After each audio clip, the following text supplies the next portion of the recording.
Good morning বন্ধু বান্ধৱীসকল। আজি ৰাতিপুৱাই শুই উঠি গা পা ধুই মন্দিৰত চাকি দি এফালে সকলোৱে কৈ আছে যে পথাৰত পানীয়ে নাই বুলি। সেই গতিকে ময়ো এবাৰ চাই আহিলোঁ আমাৰ পথাৰত পানী আছেনে নাই বুলি। এফালে যাই দেখিলোঁ যে আমাৰ মাটিখিনি ঠেলিছে, মানে এফালে পানী থকাখিনি আনৰ হয় আৰু এফালে পানী অলপ থকাখিনি আমাৰ হয়। তাৰে পিছত এফালে আমাৰ সীমাৰ পাৰ হৈ আলি দি থৈছে মানুহবিলাকে, যিহেতুকে আমাৰ দেউতা নাই। দেউতা ঢুকোৱাৰ পিছতে এনেকুৱা কাম কৰিছে মানুহবিলাকে সুযোগ লৈ। কিয় এনেকুৱা কাম কৰিব লাগে আৰু সকলোৱে যেন আমি লগত আজি লৈহে কঁঠাল খাম যাব। গাইছ। ইফালে খুৰীয়ে কি ধুনীয়াকে কঁঠালটো কাটি আছে বাৰীত কইঠা দিলাত। ধুনীয়া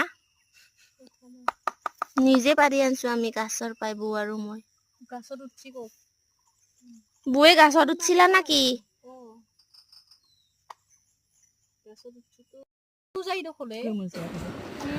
মোক সুধি আছে বৌহঁতে, আগে খাই চাব দিছে মিঠা আছে নে নাই।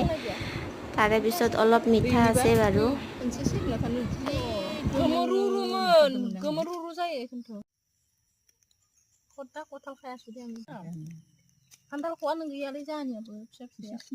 খুৰীয়ে ভয়তে খোৱাই নাই, 4 কমান খাইছি ভয়তে, গৰম বুলি। বৌয়ে কিমান এইকেইটা। যোনে যোনে মোৰ চেনেলটো নতুনকৈ চাই আছে ছাবস্ক্ৰাইব কৰি দিব, লাইক কৰি দিব। এফালে দুপৰীয়াৰ ভাতো খালোঁ। Bye bye.